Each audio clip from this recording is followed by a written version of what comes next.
প্রকৃতি আর বাঙালির সম্পর্কের এক অনন্য ঋতু শীত।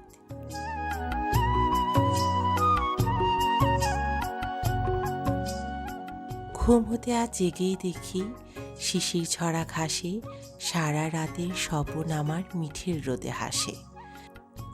জসিমউদ্দিনের কবিতার মতোই শীতের সকাল যেন এক স্বপ্নপুরীর প্রতিচ্ছবি। বাংলার ৬ ঋতুর মধ্যে শীতের আবেদন অন্যরকম।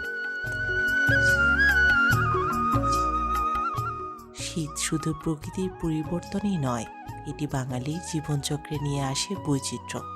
হিমালয় থেকে নেমে আসা হিম বাতাসে জমাট বাঁধা কুয়াশার চাদর, উত্তরের হিমেল বাতাসে ভোরের প্রকৃতি ঢেকে যায় কুয়াশার সাদা চাদরে। দূর থেকে সূর্যের প্রথম আলো মাঠে মুক্ত দানার মতো চিকচিক করে। শীতের সরিষাখায়াত যেন হলুদ সাগর, যার প্রতিটি ঢেউ বয়ে আনে নতুন দিনের প্রতিশ্রুতি।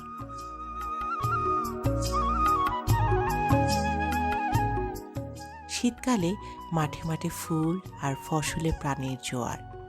গাঁদা, গোলাপ, ডালিয়া, সূর্যমুখী সব মিলিয়ে বাংলার প্রকৃতি হয়ে ওঠে এক রঙিন ক্যানভাস।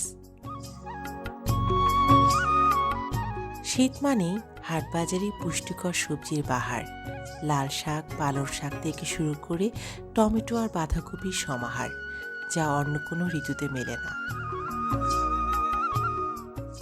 হাজার মাইল পাড়ি দিয়ে অতিথি পাখিরা ভিড় জমায় বাংলার জলাশয়ে। তাদের সুর আর ভঙ্গি বাংলার শীতকে করে তোলে আরও প্রাণবন্ত।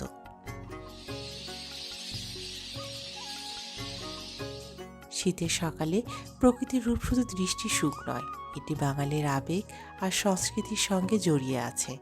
শীত তাই বাংলার এক বিশুদ্ধ আনন্দের ঋতু।